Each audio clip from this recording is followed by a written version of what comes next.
हे दोस्तों, I hope कि आप सभी अच्छे होंगे। तो दोस्तों, चाइल्ड डेवलपमेंट एंड पैडागोजी से रिलेटेड जो कि सीटेट के प्रीवियस पेपर हैं वो हम डिस्कस कर रहे हैं। तो यह इस सेशन की हमारी 5th वीडियो है। ऑलरेडी हमने 4 वीडियोस डिस्कस कर ली हैं जिसमें हमने चाइल्ड डेवलपमेंट एंड पैडागोजी से रिलेटेड MCQ किए थे। तो आज जो हमारा पेपर रहेगा वो 3 जनवरी 2022 को जो कि सीटेट 1 है वो रहेगा। इसमें हम मल्टीपल चॉइस क्वेश्चन देखेंगे CDP से रिलेटेड। ठीक है। सो यदि आप सीटेट से related DSSV KVS STAT PSTAT और रीट के लिए प्रिपेयर होना चाहते हो तो प्लीज़ मेरे जो भी यूट्यूब चैनल है उसको ज्वाइन कर लो। ठीक है। इसमें मीन्स हम जो भी चाइल्ड डेवलपमेंट एंड पैडागोजी है, साइकोलॉजी है, इससे रिलेटेड वीडियोस लेकर के आते रहते हैं। ठीक है। सो चलिए हम स्टार्ट करते हैं अपना फर्स्ट क्वेश्चन। इसमें कह रहे हैं as per contemporary perspective the course of child development is, कि जो भी कंटेम्प्रेरी पर्सपेक्टिव है उसके अकॉर्डिंग जो चाइल्ड डेवलपमेंट है उसकी प्रोसेस क्या है।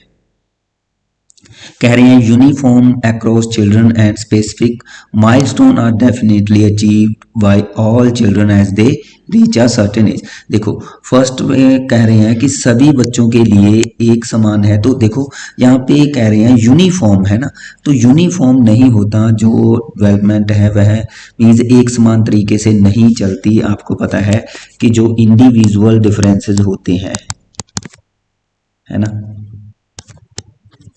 इंडिविजुअल जो डिफरेंसेस होते हैं वो सभी में पाए जाते हैं। और इंडिविजुअल डिफरेंसेस का जो कॉन्सेप्ट है वह दिया था जी, ये आप याद रखोगे, गोल्टन ने। ओके, ये थे गोल्टन हमारे पास। ओके, ये आप याद रखोगे। तो यह इसका नहीं हो सकता क्योंकि इसमें जो भी डेवलपमेंट है उसको एक समान कह दिया। इंडिविजुअल डिफरेंसेस सभी में पाए जाते हैं और जो डेवलपमेंट है वो अलग अलग तरीके से होता है सभी का। कोई जल्दी विकसित होते हैं बच्चे, कोई धीरे धीरे विकसित होते हैं, है ना। किसी का मेंटल डेवलपमेंट कम होता है, किसी का मेंटल डेवलपमेंट ज़्यादा होता है, और कोई ईजिली तरीके से चीज़ों को सीख जाता है, कोई मीन्स ईजिली तरीके से नहीं सीख पाता। तो वो सारी चीज़ें डेवलपमेंट में ही आ जाती है, तो समान हम नहीं कहेंगे। ठीक है। सो आगे जो हमारे पास नेक्स्ट है सेकंड, इसमें कह रहे हैं कि multi directional since children grow up and varying contest. तो ये हो सकता है कि जो भी चाइल्ड डेवलपमेंट है वह बहुआयामी है। तो इसके मीन्स मल्टी डिमेंशनल होते हैं जी। आपको पता है कि इसके डिमेंशंस होते हैं, जैसे कि मेंटल डेवलपमेंट हो गया, है ना, इमोशनल डेवलपमेंट और सोशल डेवलपमेंट हो गया।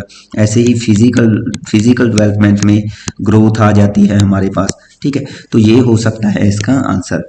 थर्ड देख लेते हैं, completely unpredictable even through development is unidirectional for all. तो इसमें कह रहे हैं कि पूर्व अनुमान बिल्कुल नहीं लगाया जा सकता।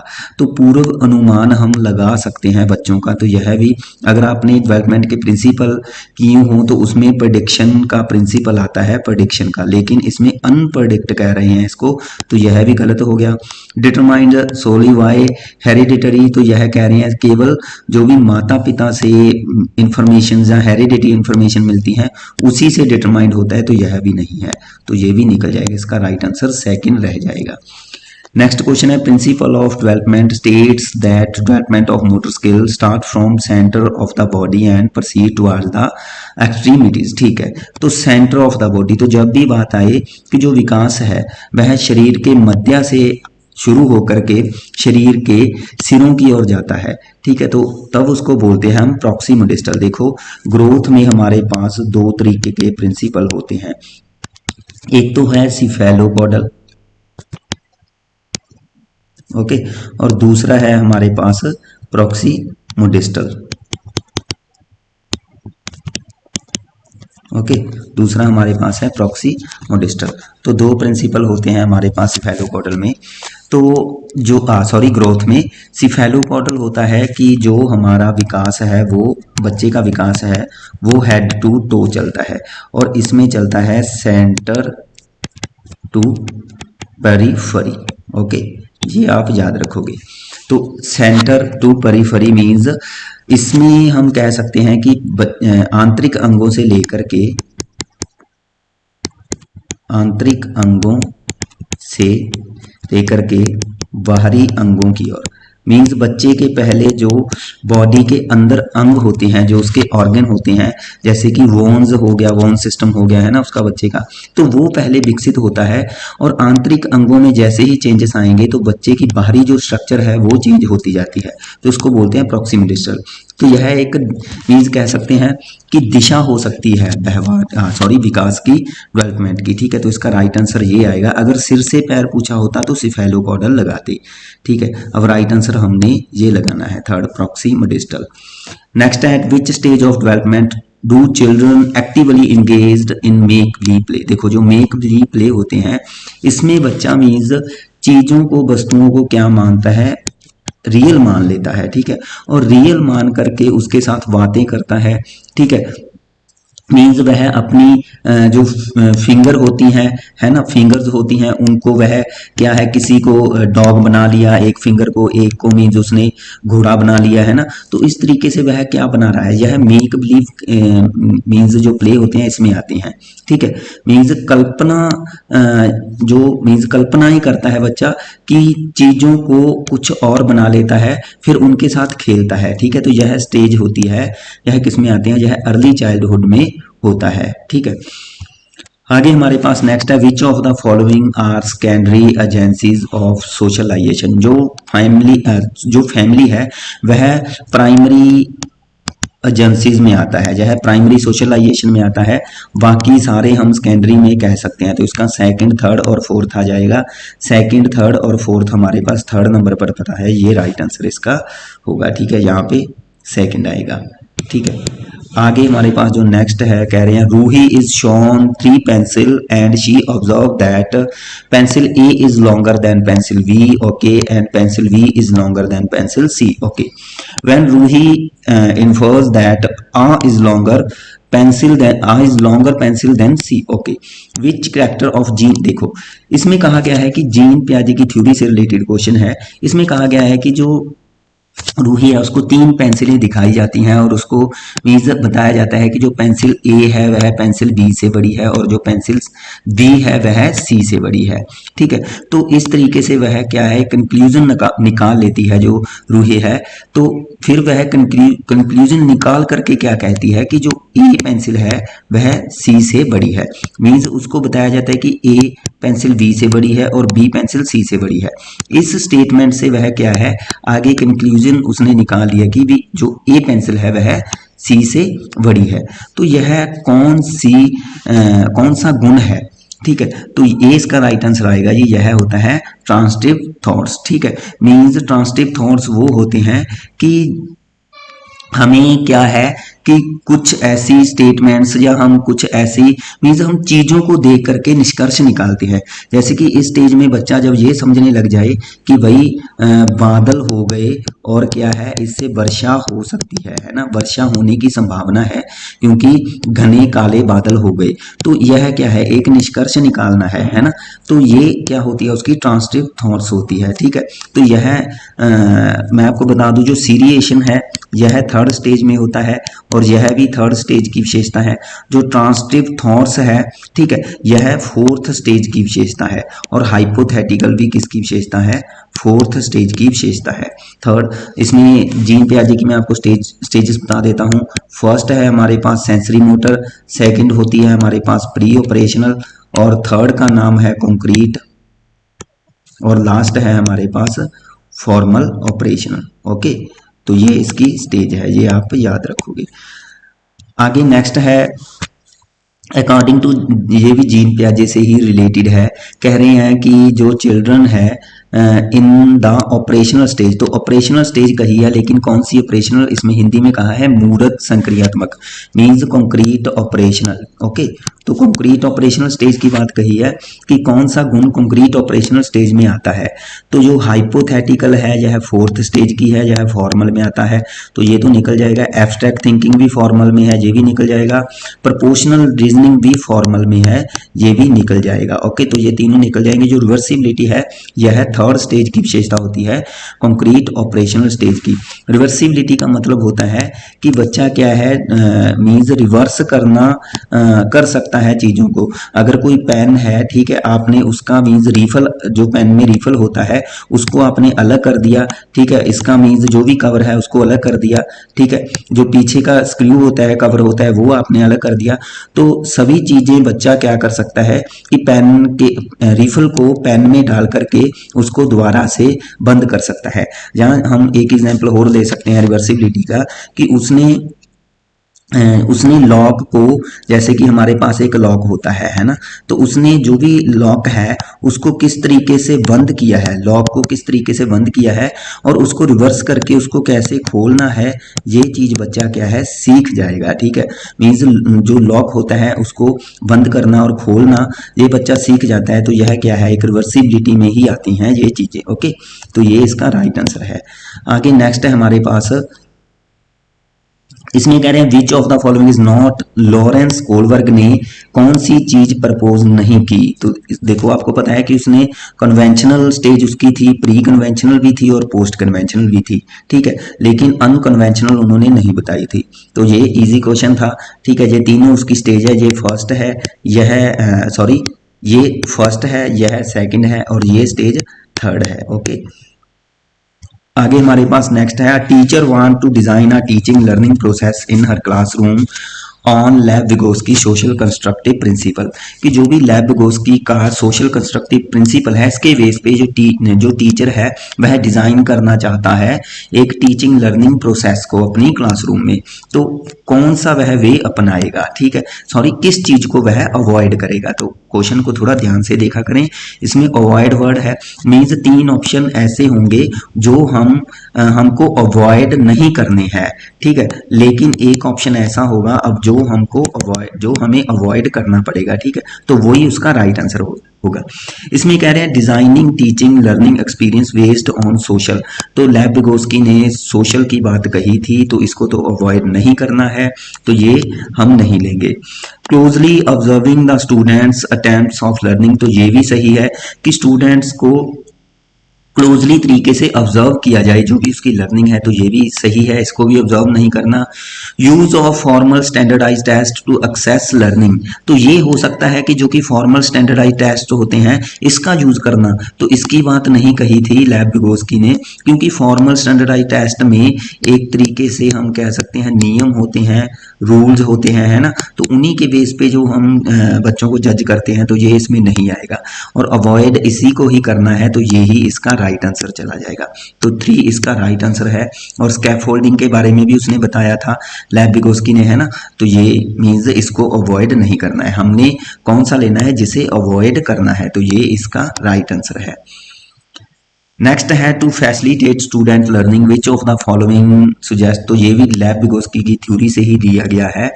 तो उन्होंने देखो पीर कोलैबोरेशन के बारे में बात कही थी, तो ये इसका राइट आंसर चला जाएगा। अब यहाँ पे कल्चरल के बारे में बात कही थी, लेकिन ये नॉन इंटरफेरेंस है, ठीक है, तो इसको काट दो। रोट मेमोराइजेशन भी निकल जाएगी और डी कंटेक्चुअलाइज्ड भी निकल जाएगा। इसमें डी कंटेक्चु अगर कंटेक्चुअलाइज्ड होता फिर हम इसको ले सकते थे, ठीक है, यहाँ पे डी कंटेक्चुअलाइज्ड, तो इसको भी हम काट देंगे। ओके, तो थोड़ा सा मैं आपको बता दूं, इन्होंने जो कि लर्निंग है वो 3 तरीके से बताई थी, ठीक है। एक तो थी इमिटेटिव लर्निंग, सेकंड थी हमारे पास कोलैबोरेट लर्निंग, और जो थर्ड इन्होंने बताई थी वो थी इंस्ट्रक्शनल, ओके, इंस्ट्रक्शनल लर्निंग। तो ये 3 थी, ये याद रख लेना। आगे हमारे पास नेक्स्ट है, a teacher in progressive classroom should believe that, जो टीचर है वह प्रोग्रेसिव क्लासरूम में, उसे प्रोग्रेसिव क्लासरूम के बारे में किस तरीके से बिलीव होना चाहिए। कह रहे हैं classroom always be in strict control, तो स्ट्रिक्ट कंट्रोल नहीं होगा, ओनली वाला काट दो। लर्निंग टेक प्लेस ओनली वाला इरेज कर दो। Learning bring a rich variety of experience, ये हो सकता है क्योंकि इसमें क्लासरूम में बच्चों के लिए जो भी उनके एक्सपीरियंस है उनके लिए किस तरीके की अनुभव का यूज किया जा रहा है। रिच वैरायटी है ना, रिच वैरायटी मीन्स उस तरीके की सामग्री लेके आई जा रही है जहाँ पे, तो ये इसका राइट आंसर है। जहाँ पे भी ओनली मिल रहा है तो इसको भी काट दो, ट्रेल एंड प्रैक्टिस हम नहीं लेंगे। Next, which of the following theorists dismissed that intelligence is unitary and proposed that there exists okay, तो कौन से जो एक मनोवैज्ञानिक या सिद्धांतवादी थे जिन्होंने इस चीज को नकार दिया कि जो इंटेलिजेंसी है वह यूनिटरी होती है। ठीक है, आपको पता है कि जो कि अल्फ्रेड बिने थे, है ना, अल्फ्रेड बिने, इन्होंने इंटेलिजेंसी को वन यूनिट माना। ठीक है, इन्होंने इंटेलिजेंसी को, अल्फ्रेड ने एक ही बुद्धि माना, है ना, तो इसलिए इसने वन फैक्टर थ्योरी दी थी। Okay, one factor theory of intelligence. तो लेकिन जो हॉवर्ड गार्डनर थे इन्होंने इस चीज को नकार दिया था। ठीक है, और इन्होंने कहा था कि जो इंटेलिजेंसी है वह क्या है, विशिष्ट बुद्धियों का समूह है जो कि स्वतंत्र होती हैं। ठीक है, तो इसलिए इन्होंने अलग अलग एक कैपेबिलिटीज कह सकते हैं या एबिलिटीज, योग्यताएं बताई थी इंटेलिजेंसी में। ठीक है, कि जो व्यक्ति है वह अलग अलग योग्यताओं का प्रयोग करता है किसी भी प्रॉब्लम को हल करने के लिए। ओके, आगे हमारे पास जो नेक्स्ट है, Rohan response on receiving a toy doll was I don't like this toy because boys do not play with dolls, this is an example of. तो इसमें कह रहे हैं जो रोहन है जब उसे एक गुड़िया मिलती है तो वह कहता है कि मैं इसको पसंद नहीं करता, क्योंकि जो लड़के हैं वह डॉल के साथ नहीं खेलते, गुड़िया के साथ नहीं खेलते। तो यह किसका एग्जाम्पल है, देखो जेंडर रिलेवेंस और जेंडर स्टेबिलिटी नहीं हो सकता, और जेंडर स्टेबिलिटी दिया था कोलबर्ग ने। ठीक है, ये आप याद रखोगे, ये किसने दिया था, कोलबर्ग ने दिया था जेंडर स्टेबिलिटी। लेकिन अब यहाँ पे देखो ये दोनों में हमारे पास कंफ्यूजन होगी कि किसको लें। देखो, अगर जेंडर स्टीरियोटाइप्स की बात आए तो इसमें एक तरीके की थिंकिंग झलकती है। ठीक है, जब जेंडर को लेकर के एक रूढ़िबद्धता, सोच झलक रही है, थिंकिंग झलक रही है, तो तब हम लेंगे जेंडर स्टीरियोटाइप। लेकिन जब जेंडर में जैसे लड़का और लड़की को लेकर के उसमें अंतर किया जा रहा है, उसमें कुछ ऐसी चीजों से लड़के को या लड़की से वंचित किया जा रहा है, ठीक है, या लड़की को कुछ ऐसी चीजों से वंचित किया जा रहा है जो सिर्फ लड़के कर सकते हैं, है ना, तब जेंडर डिस्क्रिमिनेशन में आती है वो चीज। ठीक है, तो अब यहाँ पे अगर हम बच्चे की बात करें तो जस्ट बच्चा एक तरीके से अपनी थिंकिंग लगा रहा है कि वही जो लड़कियों के खेलने वाले खिलौने हैं वह उसको पसंद नहीं है, है ना, तो यह जस्ट उसकी सोच है, इसलिए ये चीज जेंडर स्टीरियोटाइप में आएगी। तो आगे हमारे पास जो नेक्स्ट क्वेश्चन है इसमें कह रहे हैं teacher facilitate and sports students. ठीक है, इसमें टीचर अपने स्टूडेंट्स को स्पोर्ट्स और फैसिलिटेट कर रहा है किस तरीके के वर्क में, जो कि ऐसे हैं और जो ड्राफ्ट हैं। ठीक है, उस मीन्स ऐसे और ड्राफ्ट वाले काम में वह हेल्प कर रहा है बच्चों की। और उसमें कह रहे हैं if she consider all the drafts of each student as well the process of working on the same what kind of. ठीक है, तो इसमें कह रहे हैं कि वह जो टीचर है वह जो भी विद्यार्थी के ड्राफ्ट है उसको भी वह ध्यान में रखता है, और उन सभी ड्राफ्ट पर जो भी एक वर्क करने की प्रोसेस है उसको भी वह वहां पे मान्यता दे रहा है, जिस तरीके से भी बच्चे काम कर रहे हैं ड्राफ्ट पर या मीन्स जो भी ऐसे हैं उस पर। ओके, तो वह किस तरीके का मूल्यांकन हो सकता है, तो यहाँ पे देखो बात इसी चीज से निकल के सामने आ जाएगी महीने की अवधि में, है ना। सो महीने की अवधि का मतलब है कि ये चीज ड्यूरिंग एजुकेशन चल रही है। Okay, during education. Okay, so during education में हमारे पास होता है फॉर्मेटिव। समेटिव होता है कि जब एजुकेशन का जो पीरियड है, ठीक है, एजुकेशन का एक पीरियड है वह एक ओवर हो जाता है। ठीक है, ओवर हो जाता है मीन्स जैसे कि सालाना परीक्षाएं होती हैं, है ना, जो एनुअल एग्जाम होते हैं वह समेटिव में आते हैं, लेकिन जो मंथली टेस्ट होते हैं, वीकली टेस्ट होते हैं, है ना, तो ये सारी चीजें किस में आती हैं, फॉर्मेटिव में आती हैं। आगे हमारे पास जो नेक्स्ट क्वेश्चन है इसमें कह रहे हैं in a multilingual classroom a teacher should. तो मल्टीलिंगुअल क्लासरूम में टीचर को क्या करना चाहिए, डिस्करेज, तो डिस्करेज तो करना नहीं है बच्चों को, रिकग्नाइज ओनली, ओनली वाला भी छोड़ दो, create awareness about diversity of language, allow their use as per student preference. तो ये हो सकता है कि भाई स्टूडेंट्स की प्रेफरेंस के अकॉर्डिंग उसको अलाउ करे लैंग्वेज का यूज करने के लिए, और लैंग्वेज में जो डाइवर्सिटी होती है उसके बारे में भी अवेयरनेस क्रिएट करे। तो ये इसका राइट आंसर है। डिस्करेज, फोर्थ भी डिस्करेज वर्ड आ गया, ये भी निकल जाएगा। ओके, तो ये सॉरी सेकंड और फोर्थ ये निकल जाएगा और 3 जो है इसका राइट आंसर है। आगे हमारे पास जो नेक्स्ट है नेशनल एजुकेशन पॉलिसी 2020 की है। इसमें कह रहे हैं वी फोकस ओनली वाला काट दो, फोकस ऑन प्रॉब्लम सॉल्विंग ये हो सकता है, डेवलप क्रिटिकल थिंकिंग ये भी हम लेंगे, वी इंक्वायरी तो डिस्कवरी ओरिएंटेड ये भी हम लेंगे। तो इसका सेकंड, थर्ड और फोर्थ आ जाएगा। सेकंड, थर्ड और फोर्थ हमारे पास फर्स्ट ऑप्शन है, तो ये इसका राइट आंसर है। यहाँ पे सेकंड हम लेंगे, ठीक है, सेकंड, थर्ड और फोर्थ। ओके, आगे है in order to complete her syllabus a teacher always expects answer from a preferred group of learner. तो कह रहे हैं कि अपने सिलेबस को जल्दी पूरा करने के लिए एक टीचर हमेशा यह पसंद करती है कि वह कुछ ही बच्चों से क्वेश्चन वगैरह पूछ लेता है। ठीक है, तो यह किस तरीके का काम है? इसमें कह रहे हैं is justify for completing the syllabus की यह सिर्फ पाठ्यक्रम के लिए क्या होगा, जस्टिफाई होगा, तो ये चीज़ नहीं है, क्योंकि यहाँ पे अब जो भी वह बच्चों को प्रेफर करती है, जिनको वह पसंद करता है टीचर या अध्यापिका, तो वही उनसे मीन्स उन्हीं बच्चों से क्वेश्चन पूछे जा रहे हैं। तो यहाँ पे दूसरे बच्चों का क्या होगा, है ना?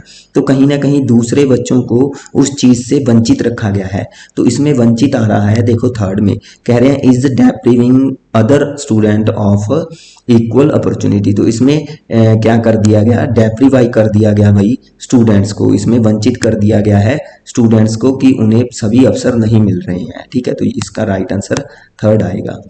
आगे है to support inclusion of student having dyscalculia, कि ऐसे स्टूडेंट जिनको डिसकैलकुलिया है, ठीक है, डिसकैलकुलिया होता है जिन्हें गणित संबंधी विकार होता है, मीन्स जो मैथमेटिकल जो प्रॉब्लम्स होती हैं उनको वह सॉल्व नहीं कर सकता, मैथमेटिकल प्रॉब्लम्स को ईजिली तरीके से सॉल्व नहीं कर सकता, उसमें इनको कठिनाई महसूस होती है। ओके, तो देखो इसमें अब हमारे पास कह रहे हैं कि स्ट्रिक्ट वातावरण तो रखना ही नहीं है ना? कह रहे हैं include additional content overshadow in textbook. देखो टेक्स्ट बुक से रिलेटेड एडिशनल जो कंटेक्स्ट है उसके ऊपर शेडो कर लेना, तो ये क्या चीज है, ये भी इसमें नहीं आएगा। यूज ओनली वाला भी काट दो। अब यहाँ पे देखो कह रहे हैं provide visual calculator and math apps to students. तो इस तरीके की कुछ एप्स होती हैं मैथ की, वो प्रोवाइड करवाना या विजुअल कैलकुलेटर प्रोवाइड करवाना, ताकि बच्चों को मैथमेटिक्स प्रॉब्लम को जिन्हें मीन्स कठिनाई आती है जिन चीज़ों को करने में मैथ से रिलेटेड, तो वो बच्चे कैलकुलेटर वगैरह से या मैथ ऐप्स से इजीली तरीके से कर पाएं। ओके, तो इसका राइट आंसर सेकंड आ जाएगा। आगे नेक्स्ट है which of the following material will not be beneficial for student with visual impairment. तो विजुअल इम्पेयरमेंट से रिलेटेड जो बच्चे होते हैं उनके लिए कौन सी सामग्री बेनिफिशियल नहीं होगी, बेनिफिट नहीं रहेगी, उनके लिए कौन सी सामग्री है? तो देखो अगर हम उसको ग्लोब वगैरह प्रोवाइड करेंगे जिनको वह छू करके देख सकता है, तो ये तो बेनिफिशियल होगी। तो हमने नॉट वाला लेना है। बुक विद स्मॉल प्रिंट, हाँ ये कहीं ना कहीं बेनिफिशियल नहीं होगा, तो इसलिए यही इसका राइट आंसर आएगा। रीडिंग सॉफ्टवेयर वगैरह की रीडिंग सॉफ्टवेयर जो प्रोवाइड करेंगे बच्चों को, तो उससे भी वह अच्छे तरीके से पढ़ सकते हैं, और ब्रेल बुक्स होती हैं उससे भी वह अच्छे तरीके से पढ़ सकते हैं। तो इसका जो राइट आंसर हमारे पास रह जाएगा वो होगा सेकेंड ऑप्शन। ठीक है, आगे नेक्स्ट है कह रहे हैं कि जो हमारे पास स्टेटमेंट दी गई है in a language classroom teacher should provide audio books along with the text material. Okay, reasoning में दिया गया, रीजन में दिया गया multiple options of represent cater to need of diversity learner such as those with reading related disorder. तो कह रहे हैं कि जो भी लैंग्वेज क्लासरूम है उसमें जो टीचर है, ठीक है, वह कह रहे हैं जो भी टेक्स्ट मटेरियल है ना उसके साथ साथ ऑडियो बुक्स भी प्रोवाइड करें। ठीक है, ये बात बिल्कुल सही है कि अगर हम भाषा संबंधित कक्षा में अगर जो भी टेक्स्ट मटेरियल होते हैं उसके साथ साथ अगर ऑडियो बुक्स मीन्स जो भी भाषा से रिलेटेड जब वह चीज़ों को सुनेंगे, है ना, भाषा की जो स्ट्रक्चर होती है उसको अच्छे से सुन पाएंगे, तो ऑडियो बुक्स वगैरह प्रोवाइड करेंगे तो बच्चे इजीली तरीके से मीन्स क्या है भाषा को सीख पाएंगे, है ना। तो ये स्टेटमेंट बिल्कुल सही है।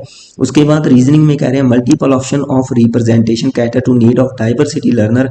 तो अगर जो मल्टीपल ऑप्शंस होते हैं तो वह लर्नर्स की जो भी नीड्स होती हैं उनको पूरा कर पाते हैं। ठीक है, जैसे कि जो बच्चे यूज रहे हैं किन तरीके की कठिनाइयों से, जो बच्चे मीन्स कहीं ना कहीं जिनको रीडिंग से रिलेटेड डिसऑर्डर होते हैं उन बच्चों को, है ना, तो ये भी कहीं ना कहीं सही है। अगर हम इस तरीके के बच्चों को जिनको पढ़ने से रिलेटेड डिसऑर्डर है उनके लिए ज़्यादा ऑप्शन यूज़ करेंगे, मल्टीपल ऑप्शन यूज़ करेंगे, तो वो कहीं ना कहीं जो भी उनकी ज़रूरतें हैं उसको वह हम पूरा कर सकते हैं, उनकी ज़रूरतों को पूरा कर सकते हैं ना। तो ये इसका राइट है, ए भी सही है, आर भी सही है, तो इसका राइट आंसर आ जाएगा ये। ठीक है, क्योंकि यहाँ पे लैंग्वेज से ही रिलेटेड ये बात कही गई है और पढ़ने से ही रिलेटेड ये बात कही गई है। ओके, कह रहे हैं a create child is likely to have, जो कि क्रिएटिव बच्चे होते हैं उनमें डाइवर्जेंट थिंकिंग भी होती है, एब्स्ट्रैक्ट थिंकिंग भी होती है और नॉवल प्रोडक्टिविटी भी उनमें होती है। ये उसमें नहीं होता सेकंड, तो फर्स्ट थर्ड और फोर्थ आ जाएगा। फर्स्ट थर्ड और फोर्थ हमारे पास थर्ड ऑप्शन है। ओके, ये इसका राइट आंसर है। कह रहे हैं फिर उसी तरीके का क्वेश्चन आया है teacher should employ multiple ways of assessment in their classroom. Okay, teacher को मल्टीपल वे का प्रयोग करना चाहिए क्लासरूम में बच्चों को असेस करने के लिए, ये बात बिल्कुल सही है। Children success and failure in classroom can not be accurately and adequately determined only by a paper. तो ये भी बात बिल्कुल सही है कि सिर्फ पेपर पेंसिल टेस्ट से ही बच्चों को हम क्या नहीं कर सकते, उनकी सक्सेस को या उनके फेलियर को जज नहीं कर सकते। तो ये भी बात बिल्कुल सही है। ठीक है, लेकिन ये भी बात बिल्कुल सही है, ये भी बात बिल्कुल सही है। ठीक है, तो इसका जो राइट आंसर आएगा वो हमारे पास फर्स्ट आ जाएगा। ओके, क्योंकि यहाँ पे अब देखो जो आर है वह कहीं ना कहीं एक्सप्लेन कर रहा है ए को। ठीक है, आर जो एक्सप्लेन कर रहा है ए को, क्योंकि यहाँ पे बात ये कही गई है कि सिर्फ एक ही तरीके के टेस्ट से मीन्स पेपर पेंसिल के टेस्ट से हम बच्चों की सक्सेस और फेलियर को यूज नहीं कर सकते। इसलिए बच्चे को टीचर को क्या करना चाहिए, मल्टीपल वे यूज करने चाहिए। तो आर एक्सप्लेन कर रहा है ए को, इसलिए इसका राइट आंसर ये लेंगे।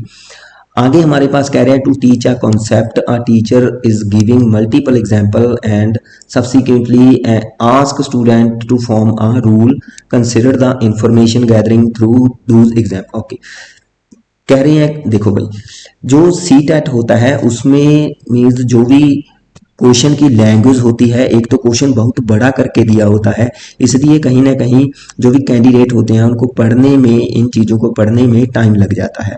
कोशिश किया करें कि भाई पहले ऑप्शन ही देख लिया करें, है ना, जहाँ मीन्स जो भी एक मेन वर्ड होते हैं जो क्वेश्चन में वो देखा करें। जैसे कि यहाँ पे कहा है कि giving multiple example and ask student form a rule, means example और रूल, मीन्स उसको एग्जाम्पल दिए जा रहे हैं बच्चों को और रूल बनाने के लिए कहा जा रहा है ना। मीन्स अब यहाँ पे हमने जो मेन वर्ड थे वो उठा लिए। ठीक है, क्योंकि हमें ये चीज के बारे में पता है ना, डिडक्टिव क्या होता है, इंडक्टिव क्या होता है, इमिटेटिव क्या होता है ना, तो इसको देख करके हमने मेन चीजें उठा ली कि भाई एग्जाम्पल दिए, फिर उनको कहा कि भाई रूल बनाओ। तो एग्जाम्पल पहले और रूल बाद में किस में आते हैं कि पहले हमारे पास जब उदाहरण है, ठीक है, उसके बाद क्या है कि नियम आते हैं। तो ये हमारे पास किस में आते हैं, आज्ञात्मक लर्निंग में आते हैं। तो इसका आएगा इंडक्टिव। ठीक है, तो इसका आएगा इंडक्टिव। डिडक्टिव में पहले रूल होते हैं, ठीक है, फिर होते हैं एग्जाम्पल। ओके, आगे हमारे पास नेक्स्ट है टू, इसके बारे में भी मैं आपको बता देता हूं। जो इमिटेटिव है इसका मतलब होता है भाई नकल करना। ओके, इसका मतलब होता है नकल करना। इसका कॉन्सेप्ट दिया था, अगर क्वेश्चन आए इमिटेशन लर्निंग थ्योरी किसने दी थी, तो ये आप याद रखोगे बंडूरा। Okay, Albert Bandura. इसकी थ्योरी का नाम था वैसे social learning theory. Okay, social learning theory था इसकी थ्योरी, जो कि बंडूरा की थ्योरी का, उसी में उन्होंने टर्म यूज की थी अनुकरण। Okay, to gain cooperation of student in classroom management a teacher should, बच्चों का जो कि क्लासरूम मैनेजमेंट में कोऑपरेशन मींस बच्चों का कोऑपरेशन गेन करने के लिए टीचर को क्या करना चाहिए। देखो स्ट्रिक्ट एंड रिजिड इस तरीके का हमने यूज ही नहीं करना है। फ्रीक्वेंटली कंप्लेन, तो पेरेंट्स से पेरेंट्स को बच्चों की कंप्लेन वगैरह ऐसा नहीं है कि जो वो मिसबिहेवियर कर रहे हैं, तो ऐसा नहीं है। Reprimand the student are not follow, तो ये भी नहीं है। कह रहे हैं established norms and rule for the classroom in a class. अगर बात यहाँ तक खत्म हो जाती, अगर बात यहाँ तक खत्म हो जाती तो कहीं ना कहीं ये ऑप्शन भी गलत हो जाता, ठीक है, अगर बात यहाँ तक ही खत्म हो जाती। लेकिन अब कहा है इन कोलैबोरेशन, तो ये कोलैबोरेशन की वजह से यही इसका राइट आंसर चला जाएगा। ओके, मीन्स कोलैबोरेशन तरीके से जो भी नॉर्म्स एंड रूल है वो क्लासरूम में स्टेबलाइज किए जा रहे हैं। ओके, कह रहे हैं choose the option that correctly represent the context in which learning take. तो ऐसा ऑप्शन चूज करो जहाँ पे लर्निंग हो रही है। अगर बच्चे खेलते हैं तो लर्निंग होती है, घर में भी लर्निंग होती है और क्लासरूम में भी लर्निंग होती है, तो इसके आ जाएंगे तीनों। तो ये इसका राइट आंसर है, इजी क्वेश्चन था। नेक्स्ट क्वेश्चन है, कह रहे हैं which of the following is not effective and way to facilitate problem solving skill among student. तो कह रहे हैं इनमें से कौन सी टेक्निक है जो जो स्टूडेंट्स में प्रॉब्लम सॉल्व के स्किल्स होते हैं, ठीक है, जो स्किल्स हैं उसके विकास के लिए प्रभावशाली नहीं है। नोट को ध्यान से पढ़ा करें। कह रहे हैं facilitate discussion on the topics and encourage. अब ये चीज तो क्या करेगी कि प्रॉब्लम सॉल्विंग स्किल को कहीं ना कहीं इनकरेज करेगी, कहीं ना कहीं बढ़ाएगी, है ना। तो ये तो सही है, हमने नोट वाला लेना है। इनकरेज, यहाँ पे इनकरेज किया जा रहा है तो ये भी सही है। Provide student with variety of learning material find, तो ये भी सही है कि उनको अपनी जो भी सोल्यूशन है प्रॉब्लम का उनको मीन्स सॉल्व करने के लिए, ठीक है, अलग अलग जो वैरायटी है वो प्रोवाइड की जा रही है, ठीक है। Emphasize on use of predetermined step by step procedure, तो ये कहीं ना कहीं गलत हो जाएगा कि किसी प्रॉब्लम को सॉल्व करने के लिए एक ही तरीका हमने यूज कर लिया है और हर बार उसी तरीके का प्रयोग करवाया जाए बच्चों से, तो ये नहीं आएगा, ठीक है। तो यह कहीं ना कहीं इफेक्टिव नहीं हो सकता। इसका राइट आंसर फोर्थ आएगा, ठीक है। इसका राइट आंसर हम नॉट के अकॉर्डिंग फोर्थ लेंगे। ओके, आगे हमारे पास है which of these is characteristics of a constructive classroom. Constructive classroom से रिलेटेड बात कही गई है। Learner are passive in the process of learning, तो कंस्ट्रक्टिव में बच्चे क्या है, पैसिव नहीं होते, ये निकल जाएगा। मैक्सिमम एम्फेसाइज रोट मेमोराइज पर नहीं जोर दिया जाता। Asking of a question children is not encourage in the, तो ऐसे मीन्स बच्चों से जो क्वेश्चन पूछने के लिए प्रोत्साहित नहीं किया जाता, तो ये भी नहीं आएगा। To previous experience of children are use for, तो ये सही है, ठीक है। कंस्ट्रक्टिविस्ट की बात आए तो दो आप जो साइकोलॉजिस्ट है वो याद रखना। एक तो था जीन पियाजे, ओके, और दूसरे थे हमारे पास लेब विगोस्की, ओके। तो ये दोनों आप याद रखोगे। इसको हम कॉग्निटिव कंस्ट्रक्टिविज्म बोलेंगे क्योंकि इन्होंने कॉग्निटिव डेवलपमेंट थ्योरी दी थी। इसको हम सोशल कंस्ट्रक्टिविज्म बोलेंगे, ओके, इसको सोशल कंस्ट्रक्टिविस्ट बोलेंगे। तो ये याद रखोगे, ये इसका राइट आंसर आएगा। नेक्स्ट है which of the following belief of teacher is determined to student learning.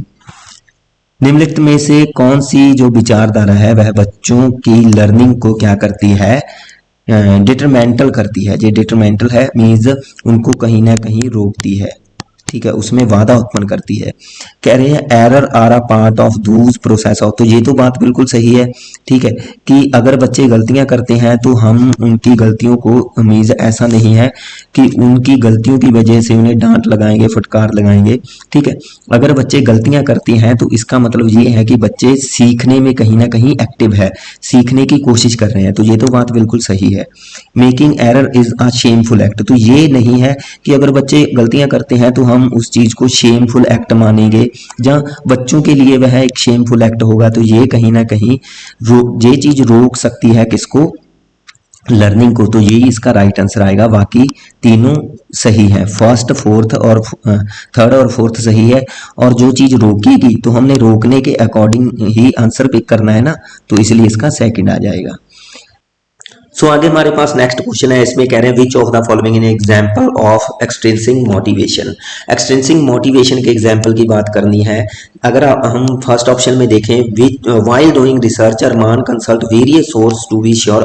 देखो यहाँ पे जो अरमान है ना, वह अलग अलग सोर्सेज का यूज कर रहा है, उसकी सहायता ले रहा है अपनी लर्निंग को मजबूत करने के लिए। तो यह इंट्रिंसिक मोटिवेशन है। ओके, यह इंट्रिंसिक मोटिवेशन है, ना कि यह मीन्स यहाँ पे वह अपनी लर्निंग को मजबूत करने के लिए काम कर रहा है। इसमें कह रहे हैं rayon research from many sources for a project. Rayon project के लिए रिसर्च करता है अलग अलग सोर्सेज की, अलग अलग सोर्सेज से कैश प्राइज के लिए। अब यह कैश प्राइज कहीं ना कहीं एक्सट्रिंसिक मोटिवेशन में आता है। ओके, जो यह कैश प्राइज की बात की गई है, ये कहीं ना कहीं एक्सट्रिंसिक मोटिवेशन में आता है। To ensure self satisfaction. So self satisfaction के लिए यहाँ पे कार्य किया जा रहा है, ये आंतरिक अभिप्रेरणा का उदाहरण है। For personal interest to and to improve his capability. देखो दो तरीके की मोटिवेशन हमारे पास होती है, दो तरीके की मोटिवेशन हम यूज करेंगे होती है वैसे। एक है हमारे पास इंट्रिंसिक, एक है एक्सट्रिंसिक। ठीक है, तो जब हम किसी बाहरी व्यक्ति से प्रेरित होते हैं, जहां किसी बाहरी वस्तु को प्राप्त करने के लिए कोई कार्य करते हैं, वो एक्सट्रिंसिक मोटिवेशन में आता है। लेकिन जब हम अपनी फीलिंग्स को सेटिस्फाई करने के लिए, अपने इंटरेस्ट के बेस पे, अपनी लर्निंग के बेस पे, अपनी योग्यताओं को मजबूत करने के लिए किसी कार्य को करते हैं, यहाँ पे हमें किसी मीज स्वार्थ की जरूरत नहीं होती कि हम किसी स्वार्थ के लिए कोई कार्य करते हैं। जहाँ हमें किसी बाहर से किसी वस्तु को मिलना होता है तो उसके लिए कार्य करते हैं, इसकी जरूरत हम नहीं होती। तो ये चीजें किस में आती हैं, इंटरेस्टिंग मोटिवेशन में आती हैं। ओके, तो इंट्रिंसिक मोटिवेशन और एक्सट्रिंसिक मोटिवेशन ये आप याद रखोगे।